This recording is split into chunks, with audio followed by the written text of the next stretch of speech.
Fox News has confirmed that Northcom has a proposal sitting on the desk of Secretary of Defense Robert Gates that would authorize the military to back up FEMA should there be an H1N1 pandemic. Right now, about 3,000 cases of H1N1 across Florida, about 30 deaths, but the chief of pandemic planning for the state of Florida said things could get a lot worse. In case the government asks FEMA for help, the government will be ready there with the military, we're told. The acting head of the CDC said he fully expects deaths from this infection. We are closely monitoring the emerging cases of swine flu in the United States. And once he declares an emergency, he can authorize non-healthcare licensed personnel, read that to mean police, to vaccinate people against their will. Now, can they force adults to take vaccination? No. They will incarcerate adults without a trial, without charges, without even a search warrant, who refuse to be vaccinated. This is obviously a cause for concern and requires a heightened state of alert.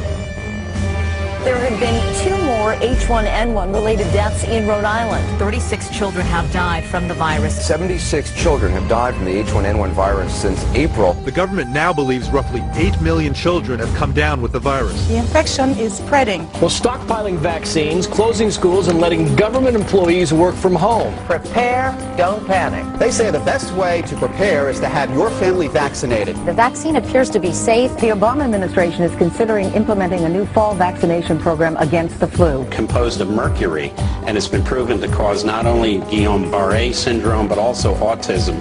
President Obama has now declared the H1N1 virus to be a national emergency. The White House says the president signed this proclamation last night. It will allow medical officials to bypass certain federal requirements to ensure that we have the resources we need at our disposal to respond quickly and effectively. The bill gives the Public Health Commissioner the discretion to respond to an outbreak of the kind going on in Mexico, to close or evacuate buildings, enter private property, isolate or quarantine people. The idea there that we're going to forcibly quarantine people is absolutely absurd. They even allow authorities to forcefully enter the homes of citizens suspected of having the virus. The following area is now a military quarantine zone. Please do not attempt to leave your home. Mobile vaccination units are standing by. I believe that the threat of martial law and FEMA camps is a real threat.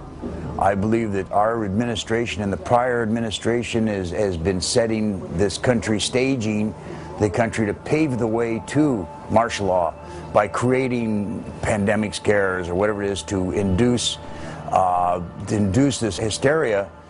A pandemic means in multiple regions across borders. If you have one person who's sick in Mexico and one person who's sick in the United States, they can declare a pandemic.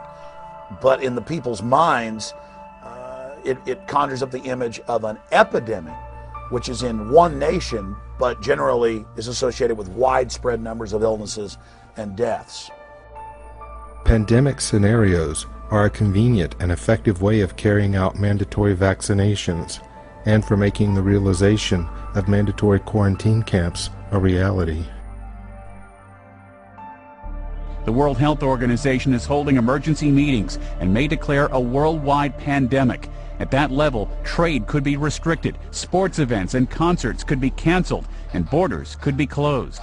They can show up at your house and say, this is a quarantine area and you have to leave. And if you say, no, I don't want to, then you're subject to arrest and deportation to a detention center, where then they'll say you need to be inoculated. And if you say, I don't want to be, you can be forcibly inoculated, just like under the Freedom Commission, they're talking about education. And it's quickly getting to the point to where if you choose not to inoculate your children, they can have legal sanctions against you. The basic problem here is that this is just makes a mockery of freedom. There's a lot of what if going on here as well. You know, what if gun control? What if martial law? What if they disrupt the chain of command? Is there any proof on either side of anything going on? Absolutely none whatsoever. Today in New Orleans, they got a lot tougher on the holdouts. Police department, everyone home! Not only the flooded areas, but New Orleans' driest and wealthiest neighborhoods too. The police and National Guard going street by street, house to house.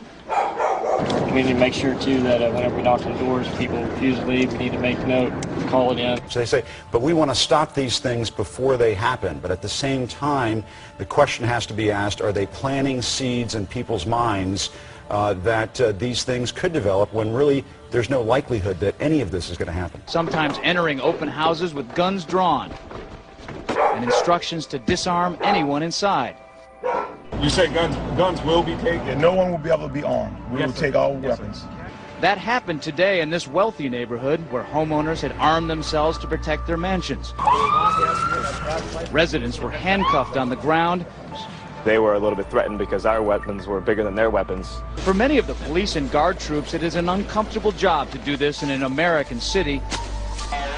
Well, I don't want you in here. We're not going to do that. I don't want you in here, period. But there's a mandatory evacuation. I know all about it. All of a sudden, they were banging on the front door, the side door, and the back door. And they said, let us in. Patty tried to explain. She was on dry land, she had plenty of food and water, and didn't want to abandon her dogs. But it didn't matter. If you see 6 or 8 police that look like linebackers pushing you in a corner, you're in shock. I'm saying, look at all my food. I got plenty of food. They kept pushing me back, and ended up like this. Well, the Chiconis protests were to no avail. They moved her out of there. We've activated our National Guard and our statewide fire and emergency services, and we're going to be bringing those in to relieve the city forces as the afternoon goes on. Also in Massachusetts, the legislature is acting rapidly on a bill updating what the state can do at a public health emergency.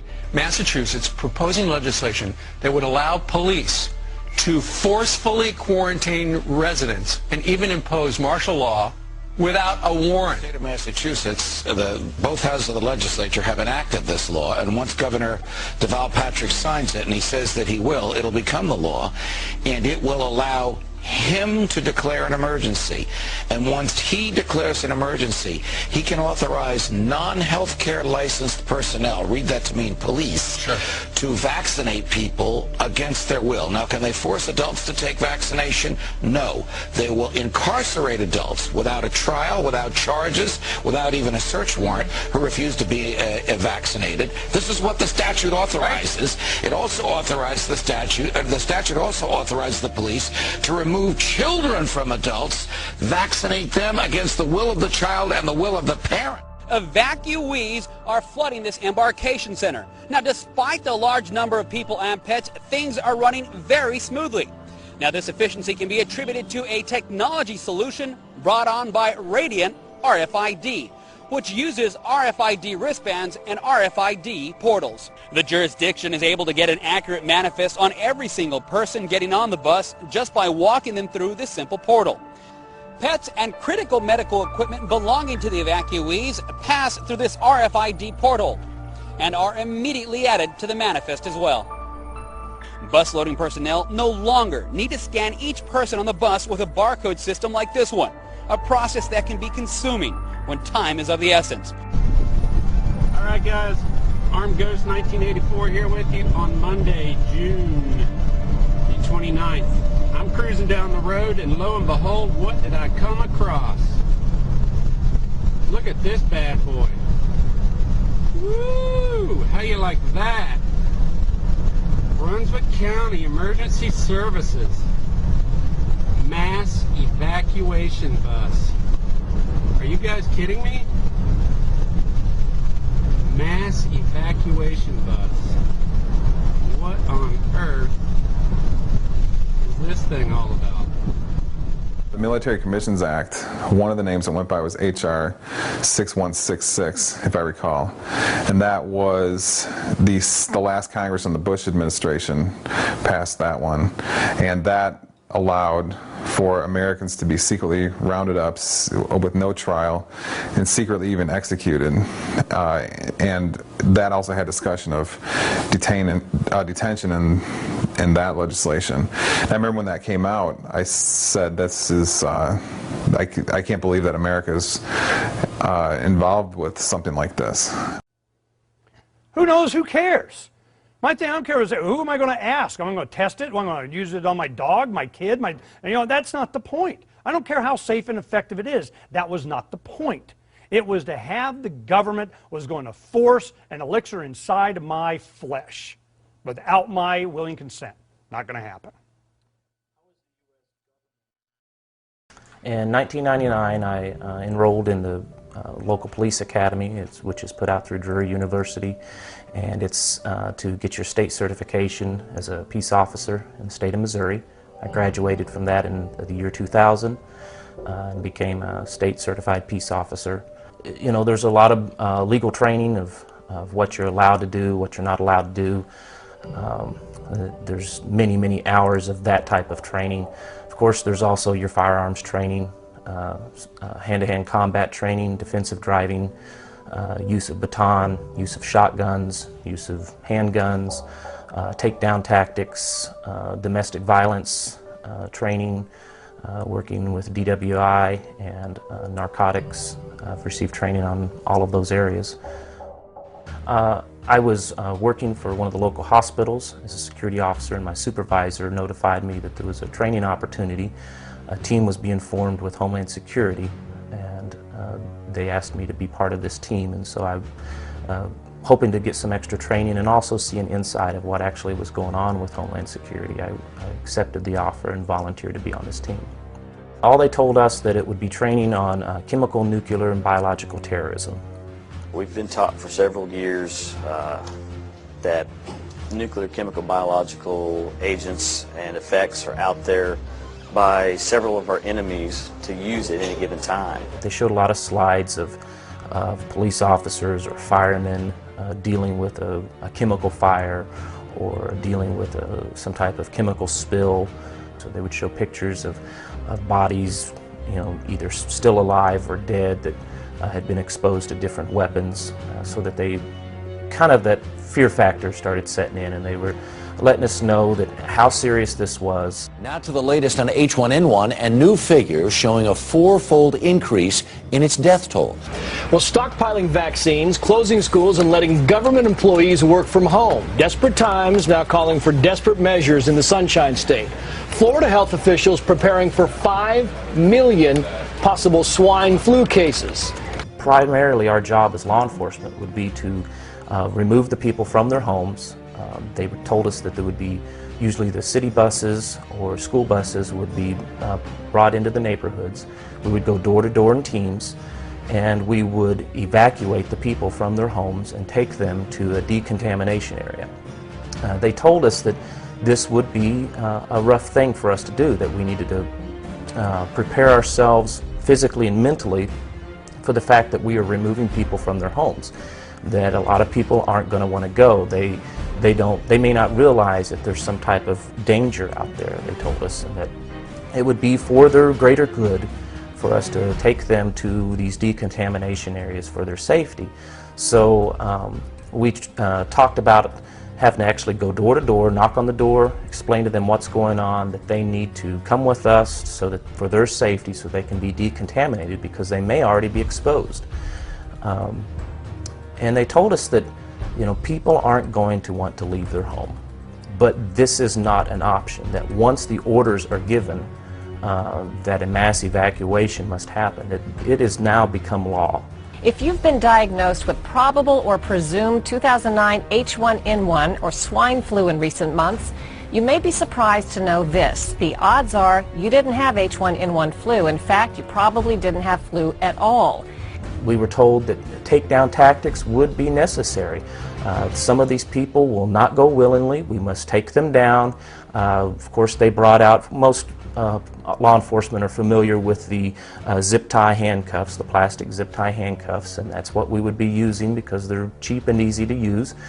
And take someone down, handcuff them, remove them out of their home, and place them in the bus that would be awaiting on the street to take them out.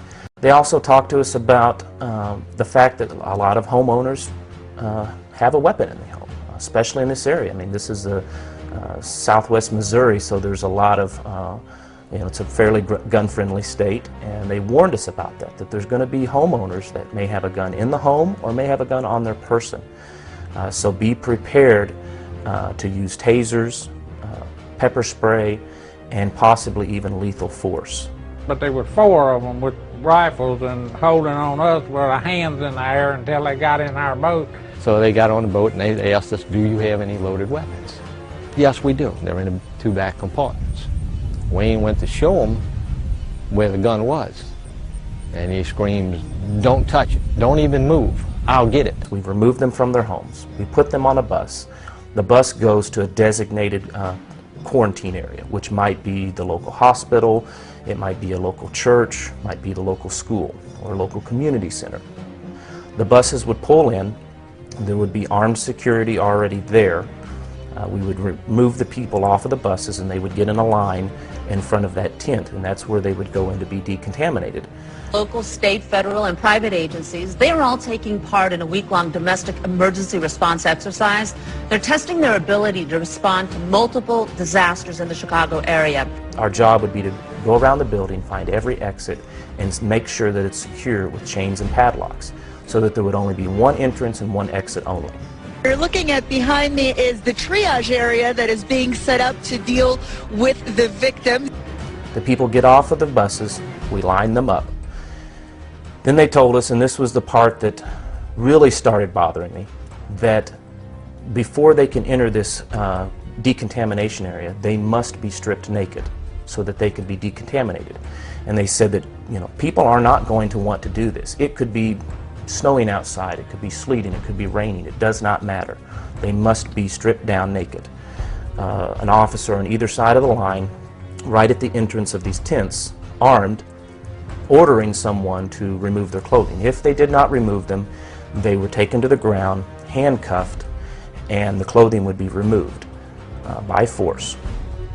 So they're stripped down naked, possibly handcuffed, and then it's inside of that tent is going to be like an assembly line of sorts. You've got 2 or 3 different stations. The first one, they come in and they hose them down. Now, everyone working in this, and these are going to be your medical staff and your first responder staff, and they're in moon suits, non-rebreather moon suits. They hose them down. They have large scrub brushes, and this is something afterwards we did in training of how to do this. You'd have a bucket with soap and water, and they would clean you down. They would go to the kind of move you down to the next person, and they would rinse you off.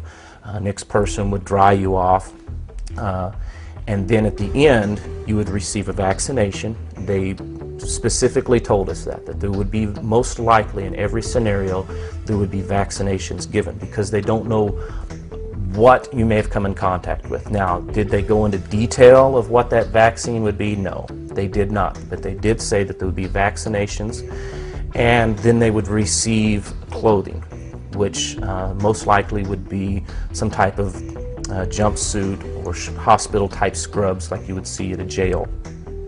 They are given those, and then they're escorted inside the building where they will stay.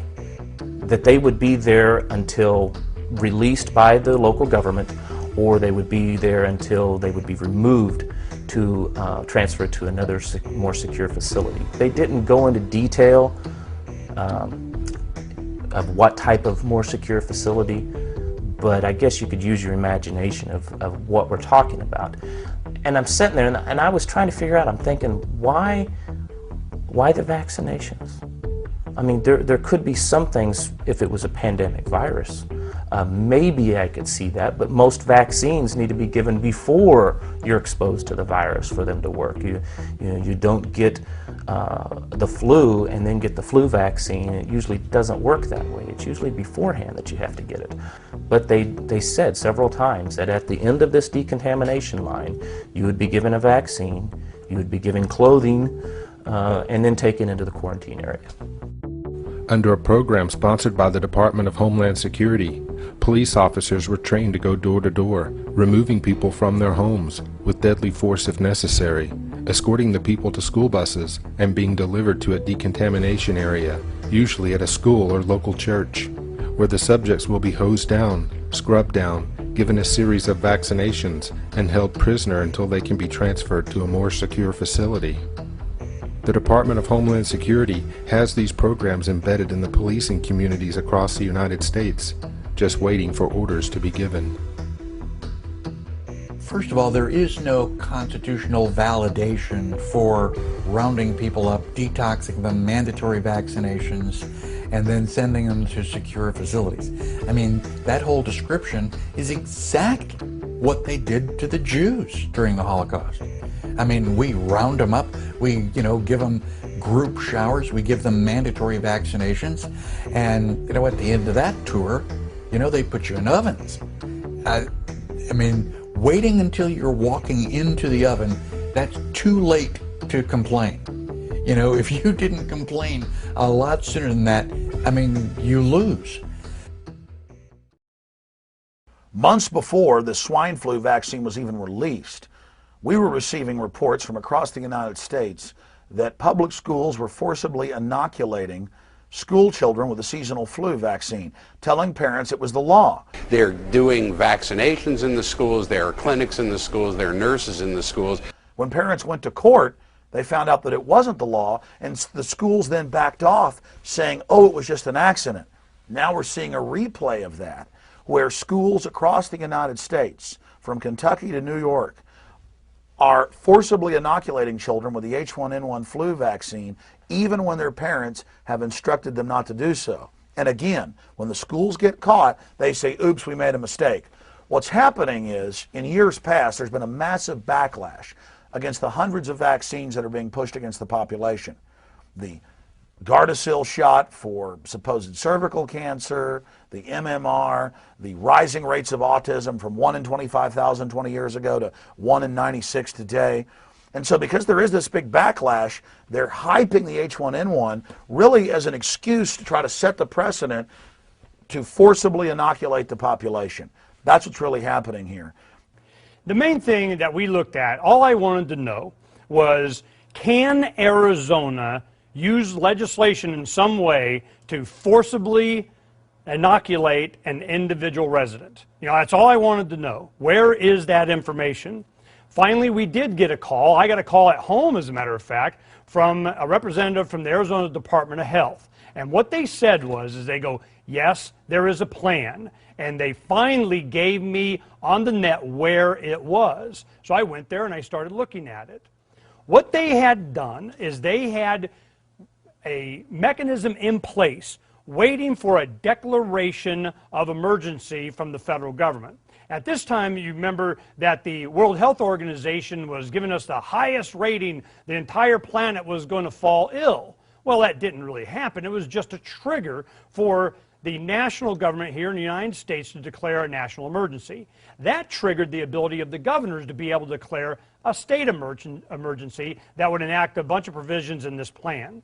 Well, part of this plan is that they would have forced inoculations. We preempted it by going out and doing a lot of video, talking to a lot of people, and making sure that we were in support of the first responders not being inoculated, support first responders that say no to mandatory shots. So one of the things that we wanted to make sure that we understood was, what mechanism were they going to use to be able to have some kind of an excuse to strap you down and give you a shot? Well, we found it. What they did is, in place, as there already is for extreme DUIs, people that are alcoholics and drive automobiles, they have a court system and a treatment system in place, to where you go to the court system and a judge can order treatment. Well, that court and that medical care is what they were riding on in order to be able to have a mechanism of people in white lab coats to be able to give you a shot. Well, in the legislation, it said, those that choose to refuse being inoculated for religious reasons can do so, but they have to get on the bus. You have to be quarantined from everybody else that's going to get their shots. And if you don't want to get a shot, not a problem. Get on the bus. This gives them the ability, one single unelected official gives the ability to strip you of all of your rights. You can be taken into custody for purposes of treatment or examination. You can be forcibly vaccinated against your will. I mean, the cops would come to your house, take you away, and people would forcibly vaccinate you. You could be put into isolation or quarantine at one of these facilities, and like they said, there's no big sign out front that says FEMA concentration camp. Well, interesting, what else the vaccination could do is they could chip you. They could put in that vaccination, they have chips so small that they can go inside those vaccinations. That could be another thing they could be doing, is saying, oh, we want to give you this H1 vaccination to save you from some disease, but really they're doing is they're chipping you without you knowing it. There's a lot of people out there that may be critics of the Marines actually doing training in American cities, the posse comitatus question and that type of thing.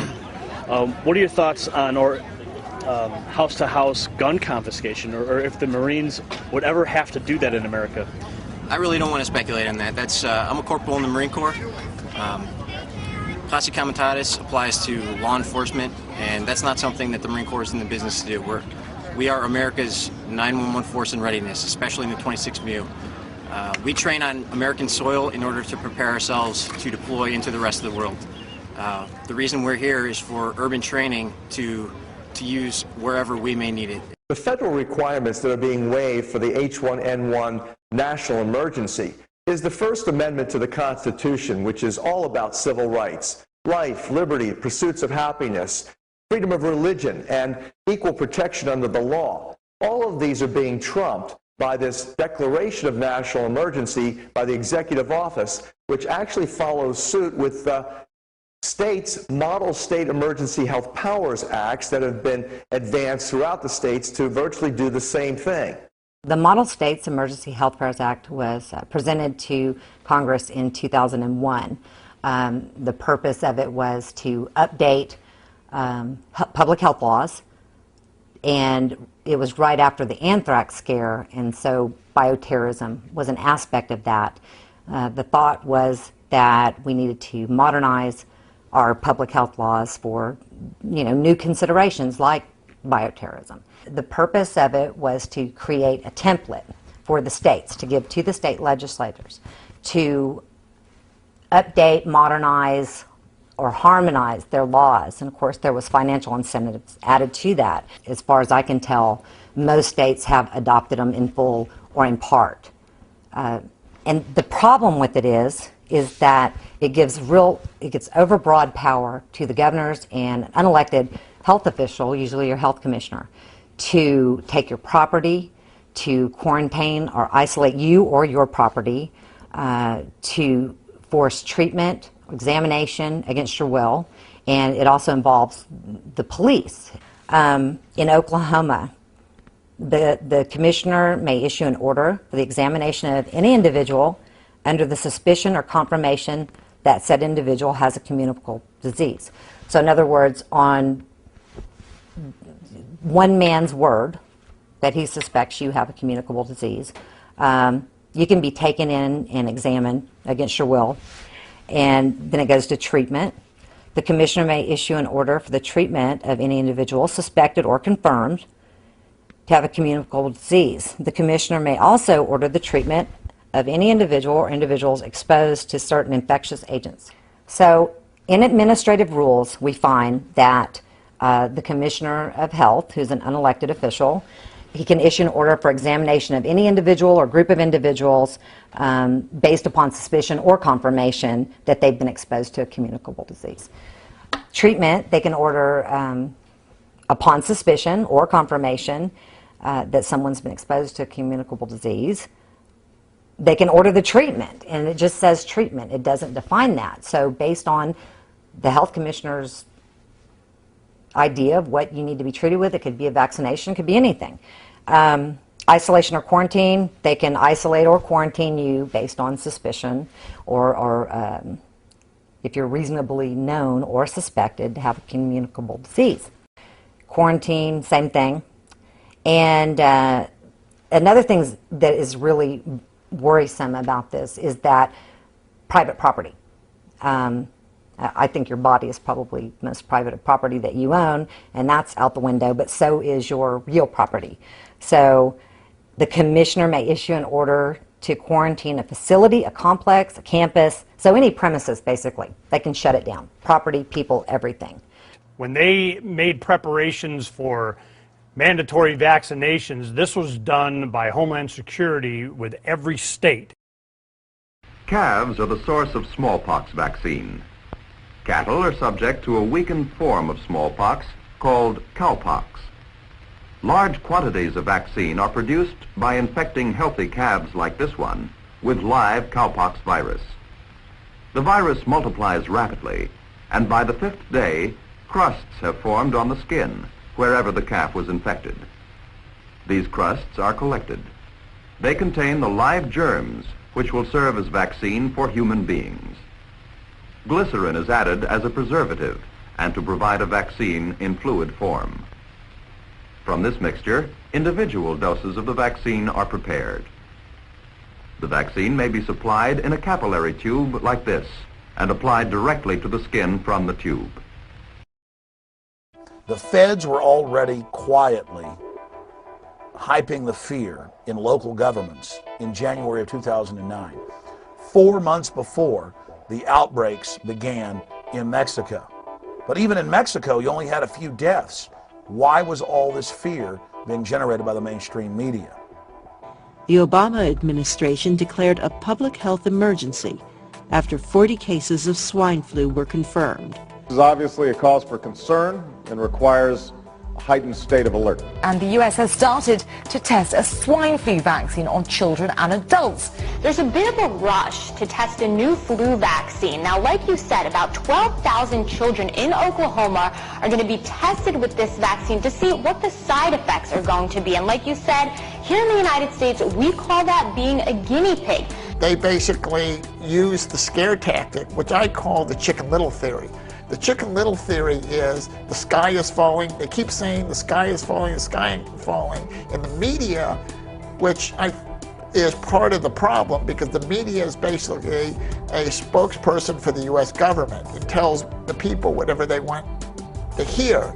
And the government basically uses the Chicken Little theory by telling the media, this is what's going to happen, this is what's going to occur, and then the people get scared. They say 36 children have died from the virus in the United States. 7 of those children under the age of 5. The average age, 9 years old. 76 children have died from the H1N1 virus since April, including 19 in the last week alone. We've learned that there have been 2 more H1N1 related deaths in Rhode Island. Today's numbers are about 4 times higher than what the CDC reported just 6 days ago. The government now believes roughly 8 million children have come down with the virus. In addition to the 540 who have died, 36,000 have been hospitalized. The Centers for Disease Control this past week quadrupled its estimated H1N1 flu virus death toll to roughly 3,900. More than 4,000 Americans have died after coming down with H1N1. U.S. public health officials say they are now moving forward aggressively, preparing for this flu epidemic to become much more severe. The acting head of the CDC said he fully expects deaths from this infection. All of the media hype and fear-mongering that we've seen worldwide associated with the pandemic of 2009-2002 with the H1N1 novel flu virus has been completely unwarranted. The regular seasonal flu kills over 36,000 people according to the CDC. There had only been a few deaths in the United States when a worldwide pandemic was announced. So you have to ask yourself, why all the hype? We're just hearing from CDC officials. Dr. Ian Schuchat said that they are seeing a decline in the number of H1N cases on the national level. In short, only a small fraction of cases that doctors flagged as most likely to be swine flu actually tested positive for swine flu at state labs. The vast majority of the cases were negative. A 4-year-old Rochester boy is recovering tonight after nearly dying after being vaccinated for H1N1. Now, the Centers for Disease Control says the H1N1 vaccine, like any medicine, could cause a serious allergic reaction. We've taken no shortcuts in terms of safety, and we're rigorously monitoring for any potential problems with the vaccine. You know, during this H1N1, that's one of the powers of the internet and information. We started finding out that around the world, we were having all kinds of problems, including, you know, almost impossible to sabotage labs that were sending out vaccines that had stuff that it wasn't even possible for them, those factories, to be able to put in there without sabotage or intent. What was the intent? We had third world countries that did the old school way. They were testing their vaccines on animals. They died. They went, whoa, wait a minute. So, you know, we got to thank, Czechoslovakia for averting a worldwide pandemic. You know, all of these companies have been implicated throughout history, and if it's not the same ones, it's always a big one. It's always someone that benefits enormously from an outbreak of something. That if we can get just a few dollars from a few million people, we can start making some money. All this collectivized medicine, collectivized cures, collectivized prevention, that is the problem. It's just the mere philosophy that we can take care of the herd, and they think that way because they think of us as livestock. A new survey shows that 1/3 of British nurses have said that they will not take the swine flu vaccine because they're worried about the possible side effects. I know from talking to people in the research community, even scientists who helped develop the vaccine for smallpox are saying they're not going to take the vaccine and urging their friends and family not to take this vaccine either. Now, the swine flu vaccine from back in the 1970s, which is supposed to be pretty similar to the one that's being offered today, has been linked to a neurological disorder called the Guillain-Barré syndrome. Well, contained in the vaccine is a component called thimerosal, which has been proven, half of it is composed of mercury, and it's been proven to cause not only Guillain-Barré syndrome, but also autism in young children. Would you give it to your kids? I definitely would not. You would not, all right? And in fairness, I've talked to 3 doctors in 3 days now, and all 3 have said absolutely they would give it to their kids, they intend to give it to their kids, they're going to take it themselves, but you say no. I definitely would not. I've seen it devastate people with chronic fatigue syndrome, fibromyalgia, highly implicated, again, in autism. I think you're rolling the dice. It's a proven neurotoxin. It has 25,000 times the level of mercury than would be considered toxic if it was a food or water. The military is expected to put together teams across the country to deal with a possible outbreak this fall. Did you hear that, Jessica? The military. I mean, they have some serious concerns about what's going to happen in the fall with this flu. Yep. Because we'll have 2 flus at once, obviously, regular old every year flu, and then this, you know, pig flu. That H1N1. Yeah, in case the government asks FEMA for help, the government will be ready there with the military. We're told it's as health officials race to get vaccines ready. We are suffering the exact amount of tyranny that we're allowing. The only way that we're really going to be free is when we evolve past the need and the emotional dependence on any government. The United Nations bragged that the H1N1 flu pandemic was a great drill, a global exercise preparing the planet to go under United Nations control, and that all the major signatories to the World Health Organization agreements on flu pandemic were now under UN control. That's one of the main reasons that we see this being carried out. It's all a globalization, federalization drill to train everyone to waive their rights and waive their liberties so that we can all be protected from this public health menace. I go down to my local Walmart, and they have a clinic in there, and you walk in and there's people lined up around, standing outside, waiting to get their vaccine. Do they know what's in that vaccine? No. Do they know that they need it? No. They're just being told that they need to go get it because they could get sick and die. So they load up the family and they run down to the local clinic and everybody gets their vaccine. I've heard rumors about Walmart being used because Walmart has all the clothes, all the food. They, every Walmart you go into is a, million square foot building and would be very convenient for sheltering people. It's like, okay, it's raining. Everybody run inside Walmart so that you can keep dry. And then once you get in, you slam the gates closed. Now everybody's locked inside. Walmart is the largest company in the United States and in the world, I believe. With the system of semi-tractor trailers and warehouses that they have, there are stores in basically every community of the United States. They have an existing infrastructure that can move a lot of property, stuff, whether it be food, water, medical supplies, ammunition.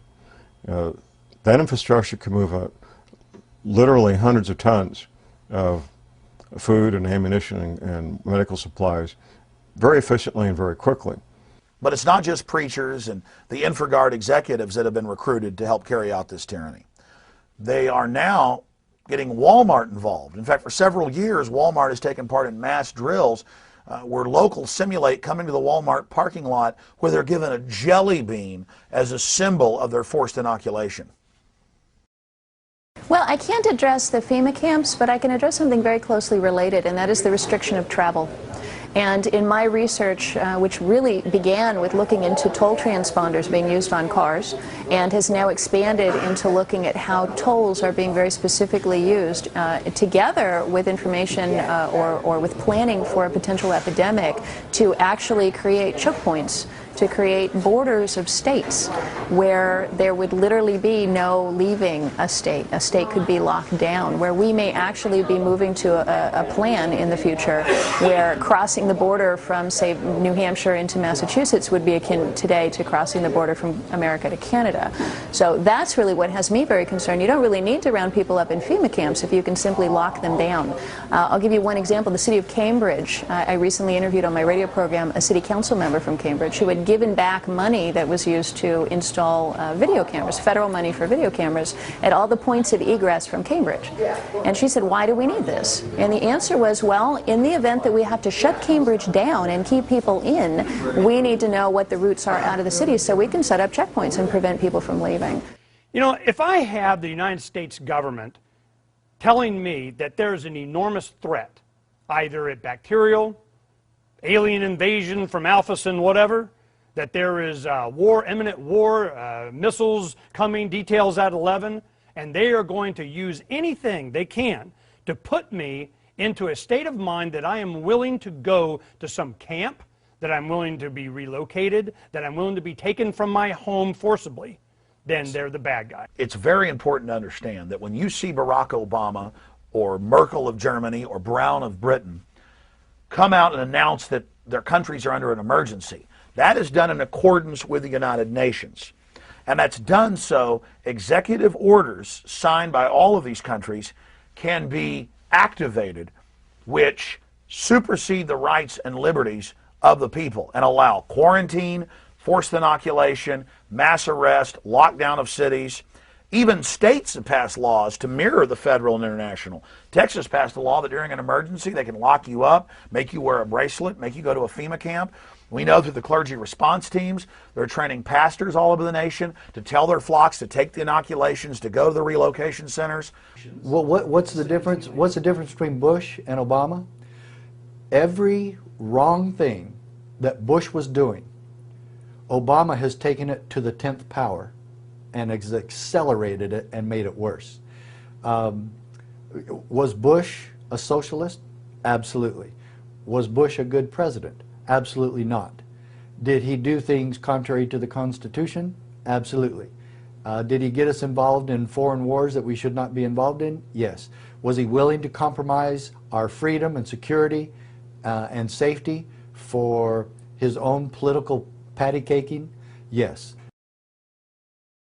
When the World Health Organization declares a level 6 pandemic, then all of the other mechanisms engage at the national, state, and local level. There are plans through the World Health Organization at the local level that require level 6 before some of the more draconian methods can be implemented.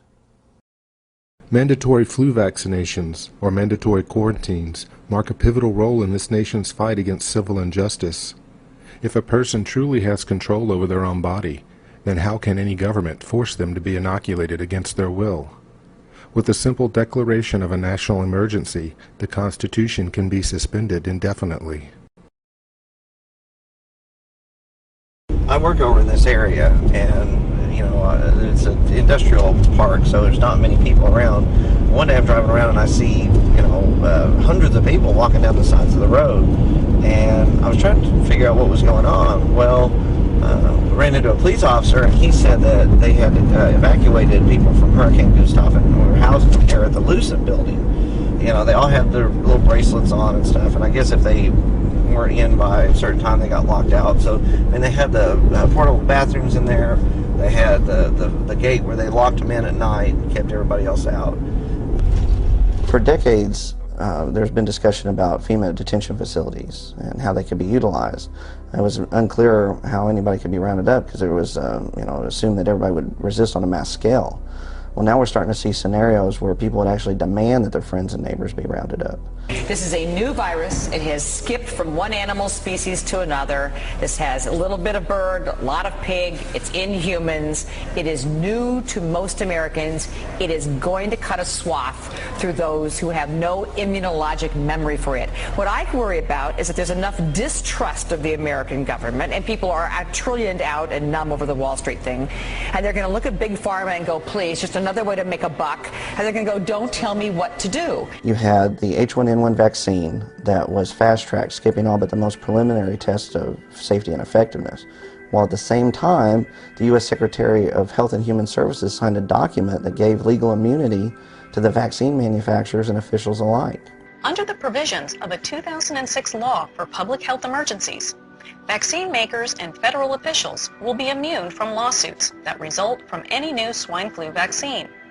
Then the mainstream media is reporting that the military is prepared to assist civilian authorities.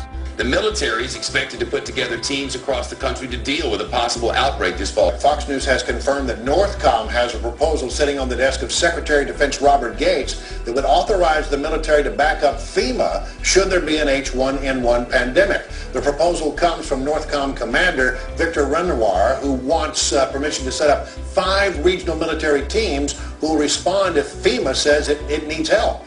The plan called for military task force to work in conjunction with FEMA. At the same time they're going through all these training scenarios where military and law enforcement are facing angry citizens. There is no proof that the government is building detention camps around the country. Then about the same time you had scientists, health officials, law enforcers, first responders, and other experts that gathered to discuss pandemic response at the International Swine Flu Conference. The World Health Organization is holding emergency meetings and may declare a worldwide pandemic. Some of the breakout sessions included topics such as psychological issues, like unwillingness to follow government orders. And the Constitution says the police can't break into your home, and the police can't take your children away from you, and parents decide what medication the children get, not the government. Then in Oklahoma, we found that there are administrative rules that say that you can be forcibly vaccinated against your will. Basically, it says that you can be taken immediately into custody and for the purposes of treatment or examination. And once he declares an emergency, he can authorize non-healthcare licensed personnel, read that to mean police, to vaccinate people against their will. So this means that you and your family can be forcibly vaccinated against your will, all on the orders of a single unelected official, the health commissioner. This completely bypasses all checks and balances. Subsequent sections address the issue of isolating people at home, hospitals, or alternate facilities. Well, Andrew Griffin from RedditReport.com here in Oklahoma went looking for answers from the Oklahoma State Department of Health. He spoke to Larry Weatherford, and when asked about alternate facilities that would be utilized, Larry stated the old Lucent Technologies building in western Oklahoma City, where Hurricane Gustav evacuees were housed. Well, the Lucent Technology building is located in western Oklahoma City. It's a huge building, lots of open warehouse space, almost completely surrounded by barbed wire fence with secured gates that have guard shacks beside them. And then in the back, there's rail access, which meets the criteria of what people call a FEMA concentration camp. I mean, there's no sign out front that says FEMA concentration camp, but it's one of these deals where it's this gray area. But immediately that when they wanted to utilize it, it could be put into effect. For decades, people have talked about FEMA detention facilities. But it's always been, a point of contention on how people would be able to be rounded up in these, because everyone assumes that there would be mass resistance to it. Well, now we're starting to see scenarios where people would actually demand that their friends and neighbors be rounded up in case of a pandemic, or be it true or false. At least the impression of a pandemic would be enough to initiate that type of behavior. This is behind me is the Lucent building. It's an enormous facility, a huge open warehouse space where previously evacuees from Hurricane Gustav have been housed. It's a large open parking lot areas here with secure fence all around, barbed wire facing in, and a railroad tracks just a few feet away. You could see where thousands of people could be staged here and loaded on the railroad tracks. They're just a few feet away. They've set up communications already for cellular and various other networks, but you could see where that could be easily converted also in the smokestack behind us. It would only take a few military personnel in strategic locations to really lock this place down. I mean, while there's open access now, it would only take a few hours to really secure this place. A few guards in strategic points and no one would be able to leave. The flu virus or any type of biological threat is the perfect cover for martial law and control, because it's something that makes everyone a potential threat. It makes everyone a potential carrier, everyone a potential terrorist carrying the terrorist virus. This helps us submit to tyranny. It helps us suspect our neighbors. It helps us see the government as our savior and the arbiter. And it divides the people against each other. Those crazy people, as the CFR has said, that don't want to take the shots, versus the reasonable people that trust their government and understand that we're supposed to roll up our sleeves when we're given that order.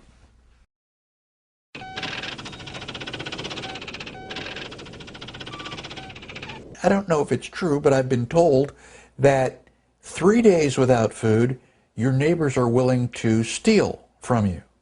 And 6 days without food, your neighbors are ready to kill you. Well, if we create the economic collapse and just wait for a week, we're going to have rampant theft, rampant, assault and murder. And, well, heck, that's clearly an excuse for the government to step in and reestablish law and order.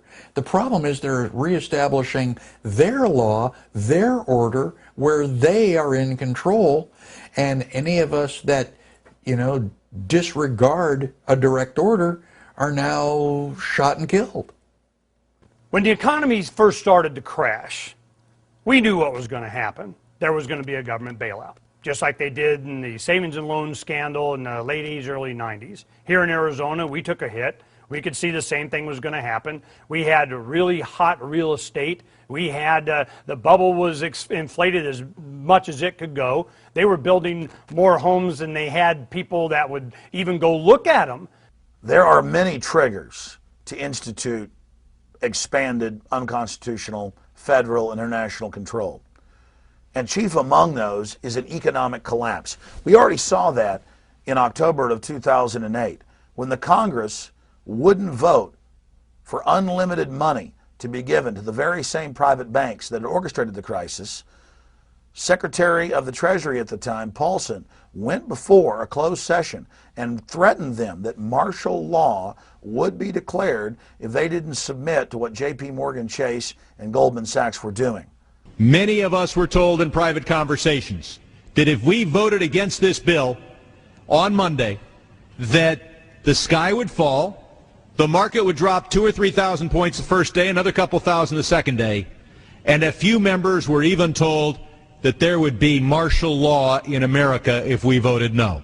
And now they're back to their same old tricks again, saying there's going to be a complete economic meltdown if you don't give us even more power and allow the very banks that engineered the last crisis power over all other financial institutions.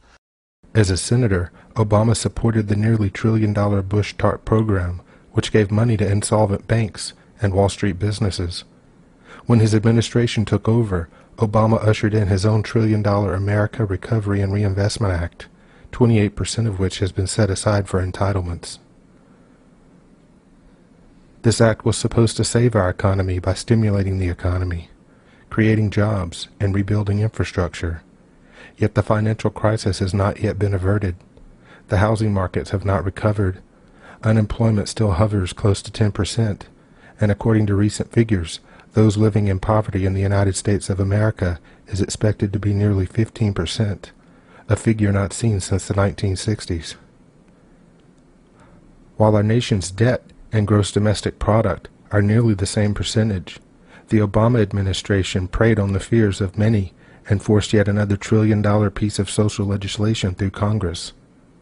The Affordable Care Act will force the people of the United States to purchase health care or be fined for not having it. From my point of view, it's the health care, the Obama plan, mandatory health care. If you don't have health care, you're going to be given a $1,000 fine. And for me, one of the scariest aspects is mandatory vaccinations. I worked on a cattle ranch for a period of time, and every year, well, twice a year, we would get all the cattle, and we would give the cattle mandatory vaccinations. And the analogy was not lost on me. You know, the government wants to treat us like cattle, wants to line us up, and wants us to take these vaccinations whether we need it or not. The way you get Americans into camps, you can't do, roundups won't be successful like they were in World War II Germany, where they first disarmed the Jews and then did whatever they wanted with the Nazi soldiers. They had an easy time rounding them up. Here you can't do that, because if you get people shooting back, it's you know, and the word gets around this is going on, it's going to be unsuccessful. So probably in America, you'll need to have an ultra-massive economic collapse to coax people to persuade them to come into the camps. That would be, so economic hardship is the way to do that. If people are starving and have nowhere to go, the tent city will not sound as good to them as a FEMA camp.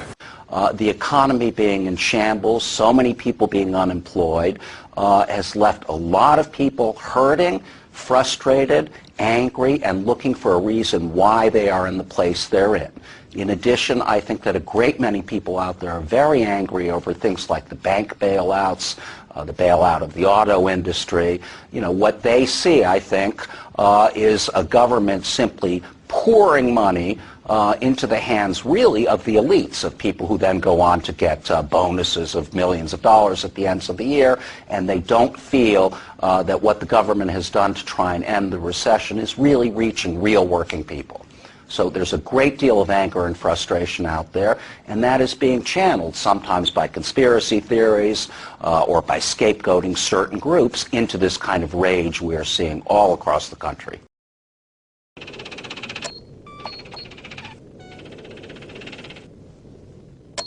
The most sickening aspect of this whole Homeland Security system is the fact that over 1,200,000 Americans are on the no-fly list. No judge, no jury, no witnesses. You don't know how you got on the list. You can't get off the list. It's the benchmark, the hallmark of a tyranny, that there are secret lists for dissidents. In spring of 2010, the Southern Poverty Law Center posted reports called Rage of the Right and Meet the Patriots on their website. Meet the Patriots profiles 40 individuals that the Southern Poverty Law Center sees as being at the heart of the resurgent patriot movement. Furthermore, our federal government, as well as the mainstream media, looks at the Southern Poverty Law Center as the ultimate watchdog for people that could potentially be domestic threats to our country's security. Has there been a rise in hate crimes, etc.? Well, there has definitely been a rise in threats towards the president, in domestic terrorism aimed at the president, and at hate speech essentially revolving around the idea that we have a black man and his black family in the White House. So that's undeniable. I mean, we've seen skinhead assassination plots, a guy who wanted to set off a dirty bomb at the inauguration, and a whole long list. Many of the cases you mentioned, like the man who murdered 3 officers in Pittsburgh, were also influenced by this anti-Obama atmosphere. In his article about the Southern Poverty Law Center, Chuck Baldwin states that the information and reports disseminated by Southern Poverty Law Center wind up in police reports and bulletins all over the United States, pointing out that the Southern Poverty Law Center probably played a big role in the infamous February 2009 MIAC report. An anti-tax demonstration is scheduled for downtown's Keener Plaza April 15th, but charges are flying that one of the organizing groups is an extremist anti-government group. The group is the Constitution Party, and they run candidates for, among other offices, Mayor of St. Louis, congressional seats, and several statewide Missouri offices. But the Anti-Defamation League, the Southern Poverty Law Center, and at one point the Missouri Highway Patrol all labeled the Constitution Party an anti-government extremist organization.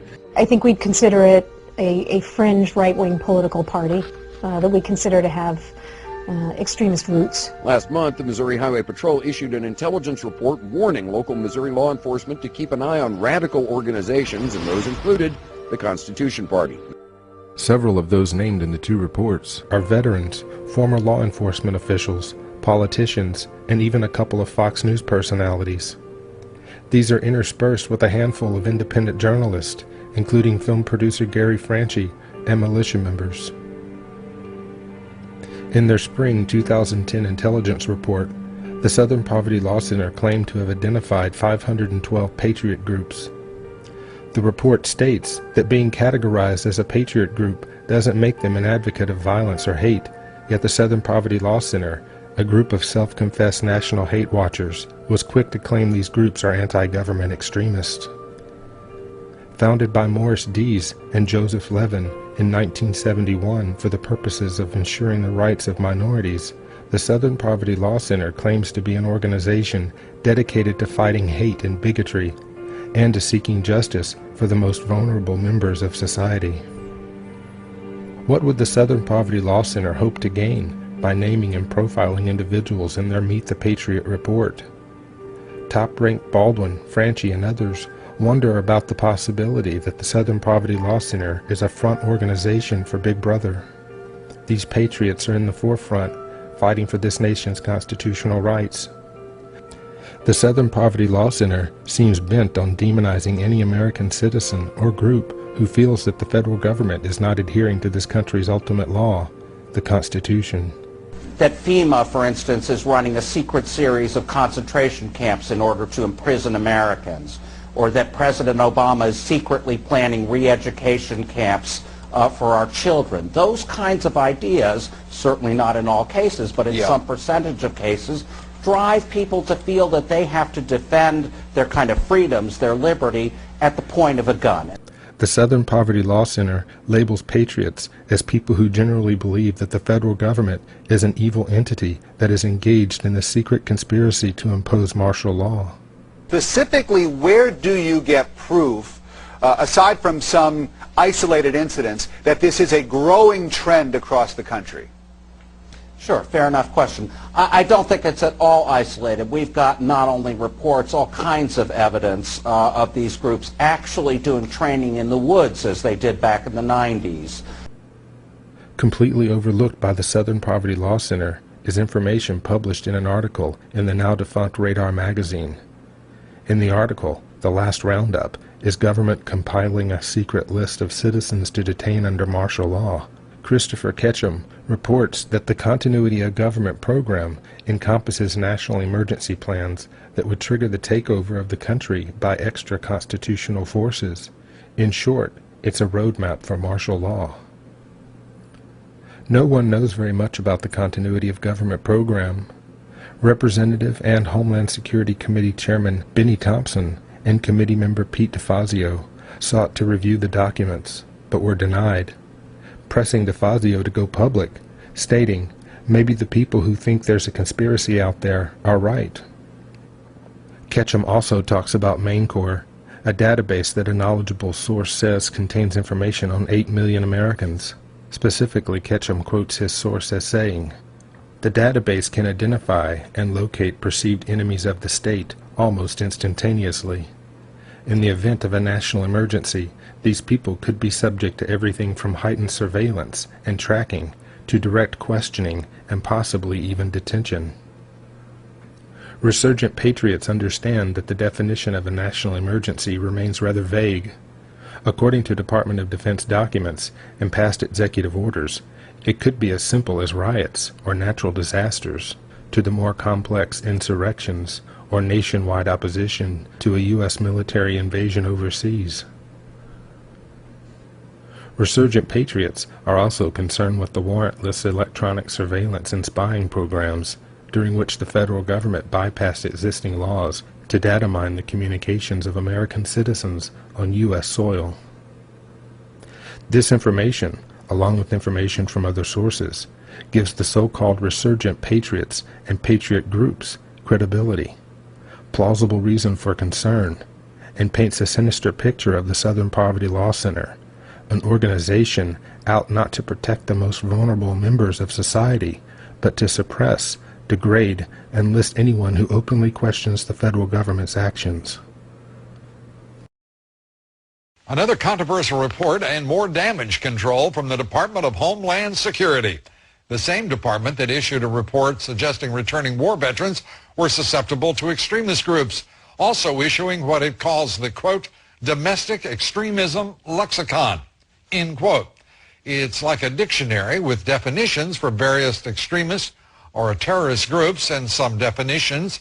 Here's an entry: anti-immigration extremism.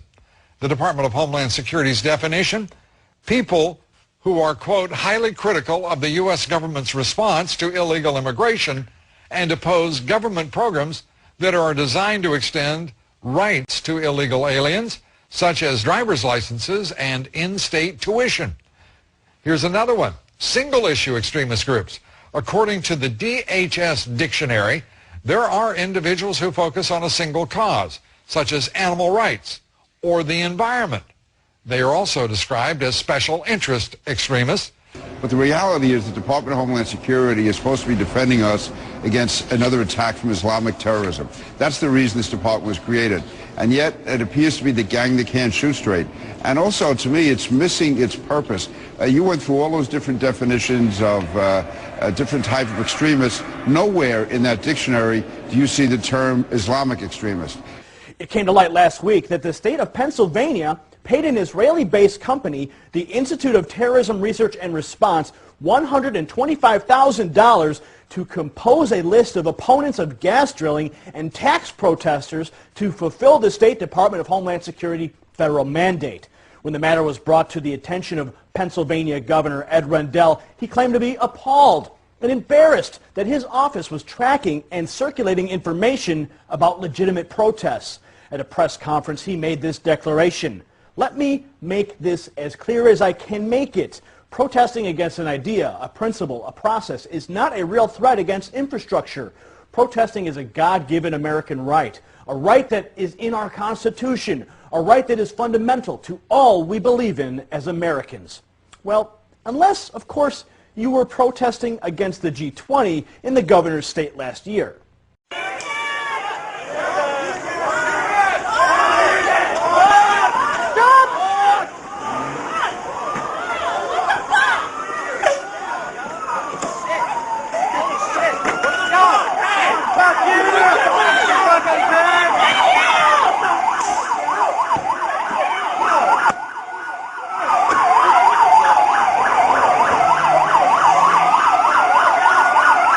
By order of the City of Pittsburgh Chief Police, I hereby declare this to be an unlawful assembly. I order all those assembled to immediately disperse.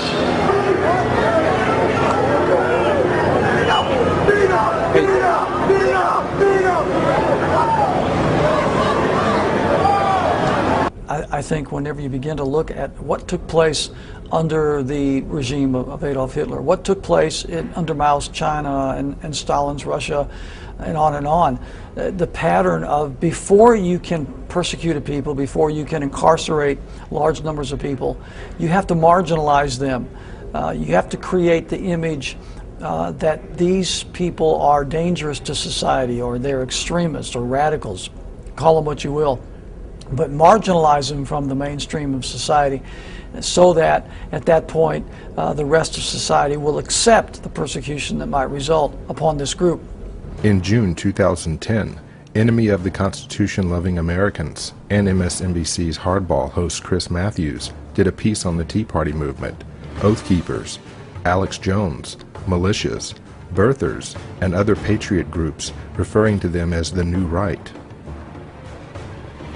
He says this new movement grew from a group having mere political differences with the left to a group enraged at the Obama administration, considering the federal government an occupying force rather than a legitimate administration, and seems to harbor class and racial resentment.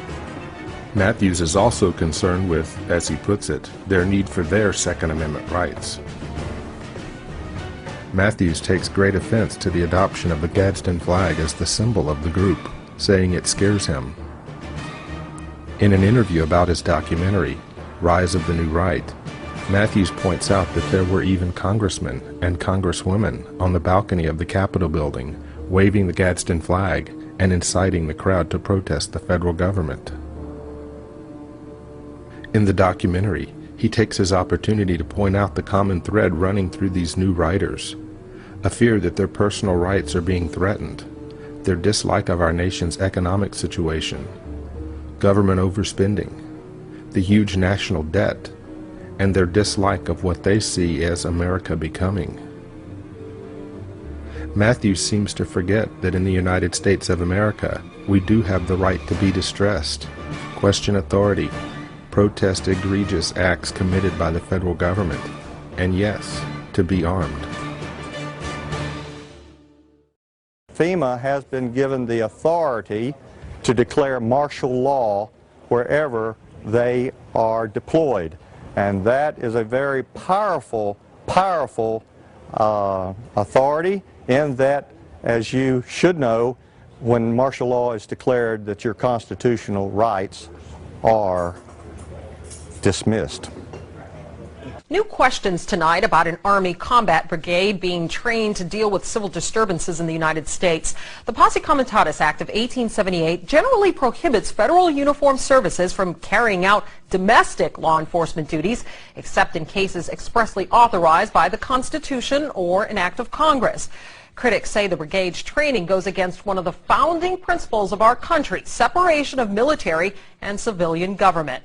They've spent 30 months on the streets of Baghdad. Now the 1st Brigade Combat Team of the Army's 3rd Infantry Division is back in the USA. The Army Times reporting, quote, they may be called upon to help with civil unrest and crowd control or to deal with potentially horrific scenarios, end quote. May be called upon to help with civil unrest and crowd control.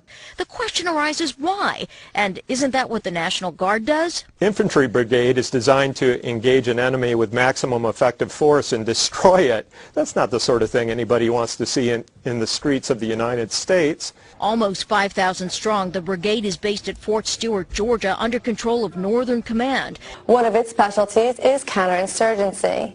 This is a radical departure from separation of civilian law enforcement and military authority, and could, quite possibly, represent a violation of law. Historically, the posting is unusual. In modern history, Army troops have been used at extraordinary junctures. Under the first President Bush to contain the 1992 riots in Los Angeles, under President Lyndon Johnson in response to Detroit's 1967 riots, and in the grips of a depression by President Herbert Hoover to contain Army veterans demanding their bonuses. The United States of America were generally isolationists during World War II. Wanting to gain citizen support to get involved in the war, Lieutenant Commander Arthur McCollum drafted his 8-action memo in October 1940, the purpose of which was to provoke a Japanese attack against the United States, causing U.S. citizens to demand entry into the war. The actions caused the desired effect, resulting in the attack on Pearl Harbor on December 7, 1941. In March 1962, the Joint Chiefs of Staff drafted a plan to create public support for a war with Cuba. Operation Northwoods called for the CIA and other such groups to carry out terroristic attacks against U.S. bases and cities and implicating Cuba by planting false evidence. According to the records, the plans were never implemented, but they do bear a striking resemblance to the attacks of September the 11th, 2001. The official account of the September 11th attacks has been the source of ongoing debate for more than 9 years. The video and photographic evidence does not support the official story. That was not American Airlines! That was not an American Airlines! Former Florida Senator Bob Graham stated that there was information that had not been made available to the public for which there are specific, tangible, credible answers, and that the cover-up led to the heart of the administration. The crisis of September the 11th saw a major shift in security and other legislation and has nearly single-handedly brought about the end of privacy in the United States. USA Patriot Acts 1 and 2 intruded on no less than 5 of the first 10 Bill of Rights. The John Warner Defense Act saw the end of posse comitatus. The Military Commissions Act saw the end of habeas corpus, and the Real ID Act, attached to an emergency appropriations bill, passed with virtually no debate. Also passed during this time, and attributed to the need for tighter security, was the FISA Amendment Act, which gave retroactive immunity to the major telecoms for their role in turning over massive amounts of cell and email communications to United States security agencies at their request, no warrant needed. Precedents have been set with regard to war, but what about other things? Many have said for years that there's a plot to move to a new world order, one world government. What if that were the plan? There have been several instances in the past where politicians and leaders have mentioned a plan for a new world order, but none so blatantly as England's Gordon Brown at the G20 summit held in London in April 2009. Brown summed up a portion of the meeting by saying, "I think a new world order is emerging, and with it the foundations of a new and progressive era of international cooperation." Your name is Tom. You live just off of 5th Street. Nice car, Tom. Nice house. What's not so nice is you owe Pennsylvania $4,212 in back taxes. Listen, Tom, we can make this easy. Pay online by June 18th, and we'll skip your penalty and take half off your interest. Because, Tom, we do know who you are. It's not a stretch of the imagination. In fact, it's already beginning to happen where people are being given RFID chips so that we can, scan you. Now, they always try to present a good reason for doing that. Well, we'll have your entire medical history. If you fall down unconscious, the doctors will know who you are, what drugs you're allergic to. They'll be able to treat you more efficiently because they have all this information. Well, the opposite is also true. If the government has all this information on you, they can also manipulate you by the use of that information. You won't be allowed to get a job. You won't be allowed to buy food. You won't be allowed to, perform any economic transactions unless you have the government RFID chip and are approved. This is one of the things that people have been worried about for a long time. The technology now exists.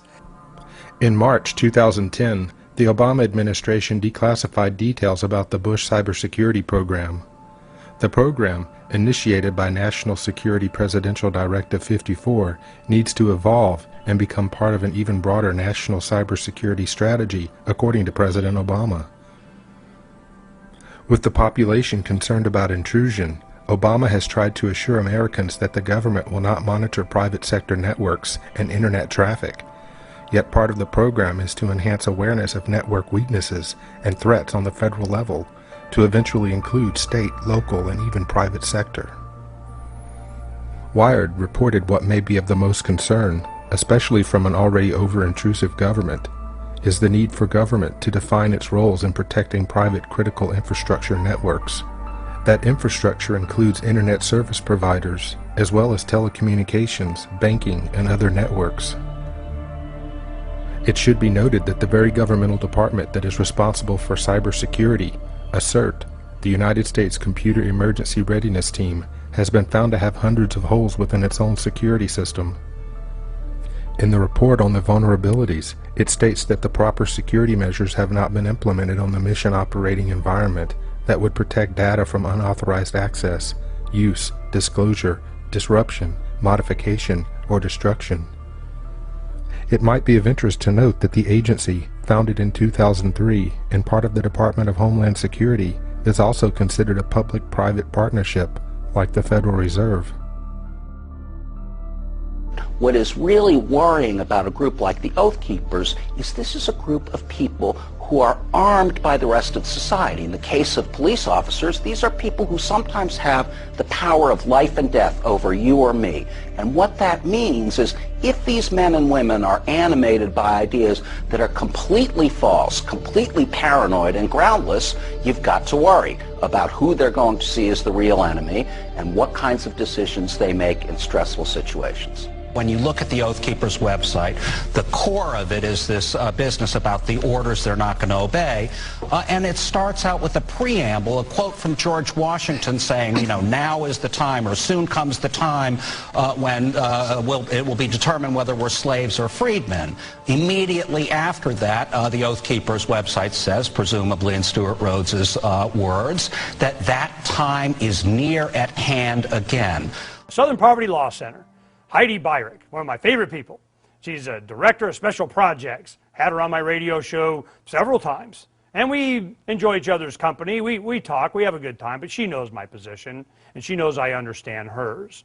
The reason that she is against Oath Keepers is because they made it clear that they wouldn't follow orders. Really. Oath Keepers, primarily former military people, are acknowledging this is what the Constitution says. We were trained, as we went through military training, that it was our responsibility to deny an unconstitutional order. So presumably you'd have to be smart enough to know what was and was not a constitutional order. And so they have a list of 10 of them. Well, it's a declaration of orders, and the whole point of it is to, one, draw some lines in the sand ahead of time and get the current serving military to think about where their line in the sand is. But it's also a reflection of our own Bill of Rights. And so when I read through them, you'll see that, oh, okay, it's mostly a restatement of the Bill of Rights. The first one is we will not obey orders to disarm the American people. And, of course, we had gun disarmament during Katrina. It was a big catalyst for why I started Oath Keepers. But it's also, it's number one on our list, not because firearms and gun ownership is more important than any other part of the Bill of Rights or any other part of our natural rights, but it's because that's the one thing that's more likely to lead to fighting. Second one is we will not obey orders to conduct warrantless searches of the American people. And what that's evoking is, once again, our Fourth Amendment, which was a response to the colonial history of the writs of assistance, which were warrantless searches or general warrants. It's one of the first causes of resistance among the American population back in 1763. And we will not obey orders to detain American citizens as unlawful enemy combatants or to subject them by military tribunal. And the reason why that is there is that post 9/11 in particular, there has been a steady drumbeat and argument coming from the executive branch and backed up by the Supreme Court, unfortunately, that argues that the president can detain American citizens as unlawful combatants in the war on terror and treat them as though they were a foreign enemy, as though they were an Iraqi or an Afghani during the war on terror. So number 4 is we will not obey orders to impose martial law or a state of emergency on a state. And what this is a reflection of our dual sovereignty system. The Constitution sets up a new national government, but as the 10th Amendment makes clear, reserves to the states and the people all powers not granted. And number 5 is we will not invade and subjugate any state that asserts its sovereignty. And that's closely related to number 4. Because we have, under our Constitution, a dual sovereignty system, reserving to the states and the people all powers not granted, that is part of the Constitution we all swore to defend. And so we will not use military force or obey orders to use military force against a state that is simply asserting its constitutionally respected sovereignty and standing on that and defending that principle. And number 6 is we will not obey orders to blockade American cities, thus turning them into giant detention camps. And this is something that, of course, a lot of critics say, well, wait a minute, when's that ever going to happen? Well, historically that happened in the Warsaw ghettos. And that's one of the things that we've done is say, look, not only do we have the history that the founders reflected in our Bill of Rights. We also have the 20th century experience, what was done by the Nazis, was done by Stalin and his gulags. And one of the things the Nazis did is that they cordoned off a large section of Warsaw and detained the Jews there and used that as a detention center. All they had to do was blockade it off and post armed guards and post concertina wire around it, and then they starved them out. They tried to starve them to death. Okay, number 7 is we will not obey orders to force Americans into any form of detention camp under any pretext. And this is once again a reflection of our own experience in the 20th century. As we saw what happened in Nazi Germany, as we saw what happened in Stalinist Russia, we saw what happened with Pol Pot in Cambodia. You had people who were forced into detention centers. And even in our own history, the sad history during World War II of American citizens of Japanese descent being rounded up, over 100,000 of them were interned in detention camps in California, Arizona, Oregon, and Washington State. This was done by executive order by FDR, and it was carried out by the military generals, General DeWitt on the Western Command, And so we had that precedent, even in our own history. Number 8 is we will not obey any orders to use foreign troops on U.S. soil to keep the peace or maintain control. And the reason why this is on this list is in the founders' experience, it was the use of foreign mercenaries, the Hessians, which was one of the more grievous affronts and led to the Declaration of Independence, quite frankly.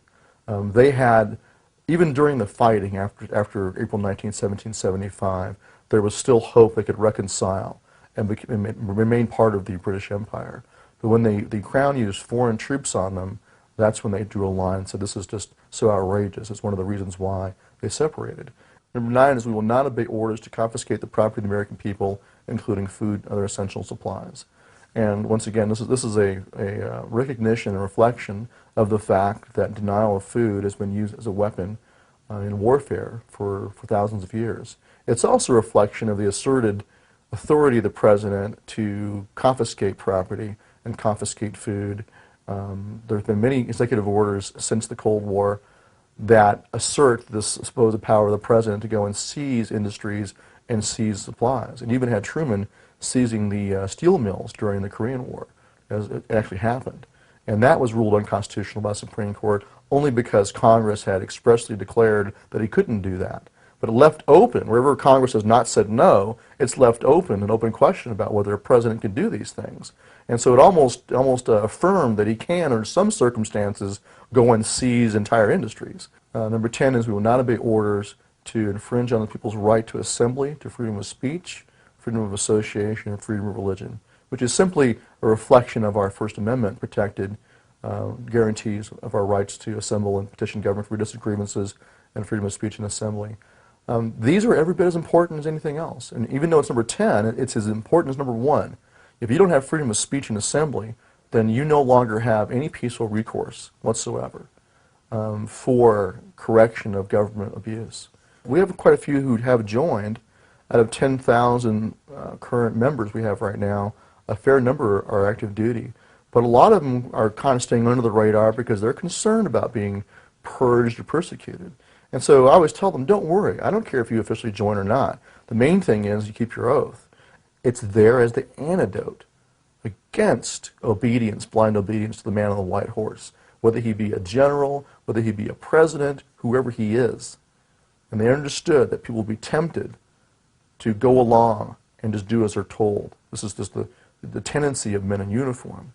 So the oath is there as an antidote to make sure that it reminds them of their obligations. Governments are notorious for creating panic to get public support for legislation and emergency measures that the population would not otherwise consider. The United States government is no different. Whether it concerns war with other nations, battling a disaster in our own country, or control over the population during natural or health emergencies, governments instill fear to coerce the population to give up their rights in order to cooperate. The mainstream media is complicit in exciting panic among the people as well. The media's role during the H1N1 flu scare was clear. Swine flu normally infects pigs, but this virus is a new strain. These are a new swine influenza virus. They're new for pigs and they are new for people. The plans are already in place to force the non-compliant public to cooperate. You can be removed from your home, by force if necessary, mandatorily quarantined and vaccinated against your will. Your children can be removed from schools and taken to safe yet undisclosed locations until it is deemed safe for their return. This is all under the guise of protecting our nation. What has happened to our free country? Little by little, we are losing our constitutional rights, yet most Americans are paying little or no attention. People do not understand that these egregious powers are not being proposed. They are already in place, ready for federal, state, or local officials to act upon during a state of emergency. You will not get a say. You will lose your freedom to speak out. You will lose your right to privacy as troops force their way into your home to search without a warrant. You will lose your right to be secure in your home, even if you have plenty of supplies and are prepared to stay. You will lose your right to be armed as troops go door to door, person to person, confiscating your legally owned firearms. You will see military in the streets of this country carrying out the will of an unrestrained government as they round up free U.S. citizens. Some state governments pass measures to forcibly quarantine residents, incarcerate those who refuse to be vaccinated, and to forcibly vaccinate your children. Legislation like this passed during the much-hyped H1N1 flu outbreak. Training has already occurred to carry out many of these measures, reminiscent of the forcing from their homes and the internment of U.S. citizens during World War II. All of this has already happened on U.S. soil. How will you be able to defend your family? How will you react when they cart your children off to an undisclosed location because the government thinks it can protect your children better than you? Will your family's survival be up to you, or will it be up to an out-of-control government and its alphabet agencies, most of which have failed the American people over and over again? Are you going to blindly follow a government that has shown time and time again it has no respect for your constitutional rights? These rights are inalienable. They cannot be taken, and we cannot give them up. Yet Congress and various administrations encroach on our rights all the time. Will you give up your family willingly? Will you voluntarily become a captive of one of these quarantine or detention camps? What will you do? Will you go quietly? This is the total federalization / internationalization with this huge control grid that is meant to protect the establishment from the people as they expand their tyranny. Because they expect for you to resist them as this corruption expands, as a rebellion forms against this Hitlerian takeover. And you're going to be named, you're going to be listed as a terrorist because you don't submit to them and become their slave. It's all happening, lights, cameras, action, face scanning cameras, watch reactions. Instigator, your walk, no diddy bapping. What you thought, it's the state of New York we trapped in. And I'ma tell you something that's scary, at least. Not Al-Qaeda, our military police. Right here in the beast, got sound weapons that blare in your face. To wear masks and tear gas you to stay in your place. Yo, it's weird, there's no awareness in America today. States declare martial law and they don't care if you safe. They got food for y'all, genetically engineered for your race. Probably swine flu stew with old American taste. Yo, it's cool, they cherish, I would perish away. And on the package, small letters that say USA, FDA approved, and that Planned Parent for free. It has no adverse reactions, apparently. See, my country wants to harm me and disarm me with its army. They're gonna come in them Humvees when they want me, this country. My country wants to harm me and disarm me with its army. They're gonna come in them Humvees when they want me, this country. But we can't let them win, cause my country wants to harm me and disarm me with its army. They're gonna come in them Humvees when they want me, this country. My country wants to harm me and disarm me with its army. They're gonna come in them Humvees when they want me, this country.